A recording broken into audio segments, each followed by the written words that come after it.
प्राचीन भारतीय इतिहास के एक ऐसे विश्लेषण में आपका स्वागत है जो किसी सस्पेंस थ्रिलर से कम नहीं है।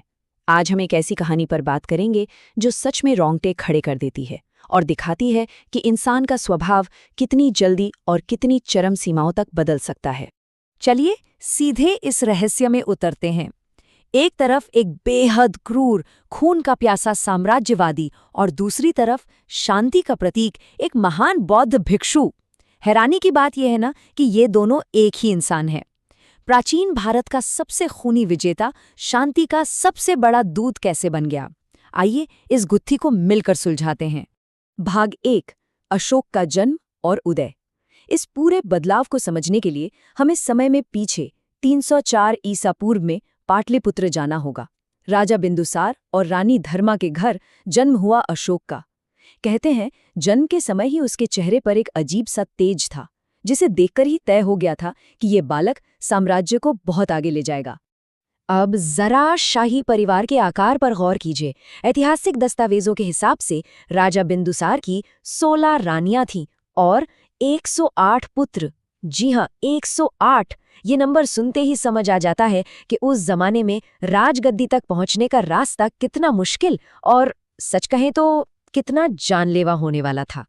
नियम के मुताबिक सबसे बड़े बेटे सुशीम को तक्षशिला का राजकाज सौंपा गया, लेकिन यहां से कहानी पलटती है।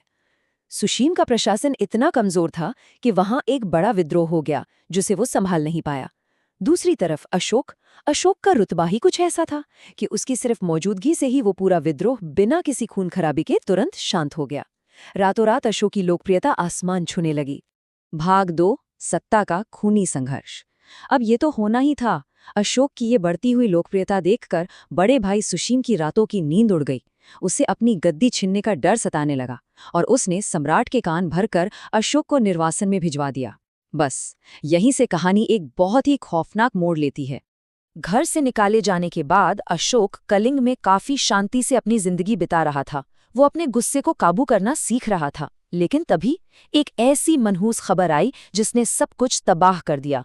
पता चला कि उसके सौतेले भाइयों ने उसकी मां की बेरहमी से हत्या कर दी है।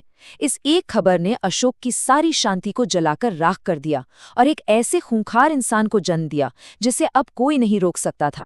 मां की मौत के बाद अशोक का जो रूप सामने आया वो कंपा देने वाला था। प्रतिशोध की आग में वो इतना अंधा हो गया कि उसने सत्ता पाने के लिए अपने 99, जी हाँ 99 सौतेले भाइयों को मौत के घाट उतार दिया। इस भयानक और क्रूर रक्तपात के बाद 270 ईसा पूर्व में खून से सने हाथों से अशोक ने आखिरकार सिंहासन पर कब्जा कर लिया। पूरी सत्ता हाथ में आते ही अशोक ने एक बेहद आक्रामक सैन्य अभियान छेड़ दिया।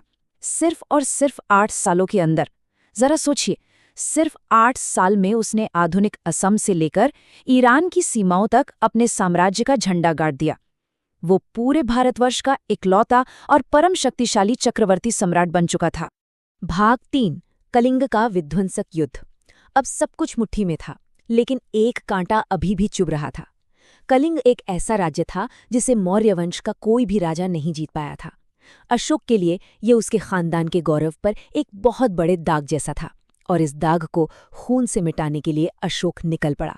इस जिद का नतीजा एक ऐसा महाविनाश था जिसकी कल्पना भी मुश्किल है। कलिंग का युद्ध कोई आम युद्ध नहीं था। ये एक अंधा, बेतहाशा कत्लेआम था। आंकड़ों पर नजर डालें तो रूह कांप जाती है। 1 लाख लोग मारे गए और 1.5 लाख से ज्यादा लोग हमेशा के लिए अपाहिज या बुरी तरह घायल हो गए। पूरा का पूरा कलिंग शमशान बन गया था।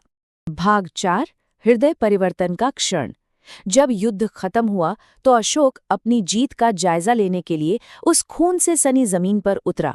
हर तरफ लाशें बिछी थीं, चीख पुकार मची थी और बिल्कुल यहीं वो पल आया जिसने आने वाले पूरे इतिहास को हमेशा हमेशा के लिए पलटकर रख दिया। उस खौफनाक मंजर के बीच अशोक की नज़र एक बौद्ध भिक्षु पर पड़ी।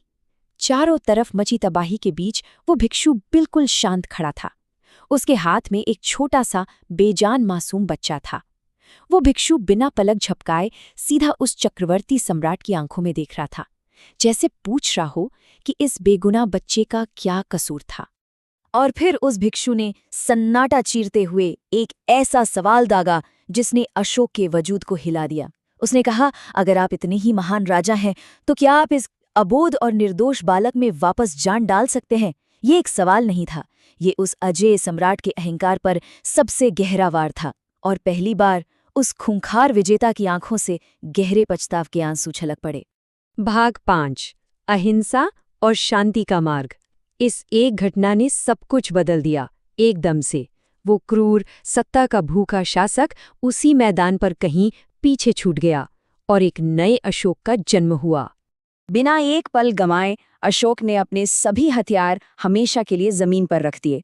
उसने कसम खाई कि आज के बाद उसके शस्त्रागार कभी नहीं खुलेंगे।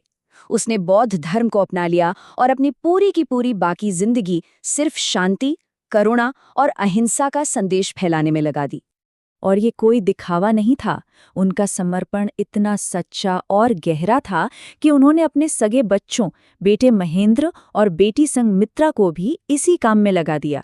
उन्हें दूर दराज के देशों में भेजा गया ताकि वो दुनिया भर में इस नए वैश्विक अहिंसा के संदेश को फैला सकें। अगर हम इस पूरी जीवन यात्रा को एक साथ देखें तो ये किसी चमत्कार से कम नहीं लगता।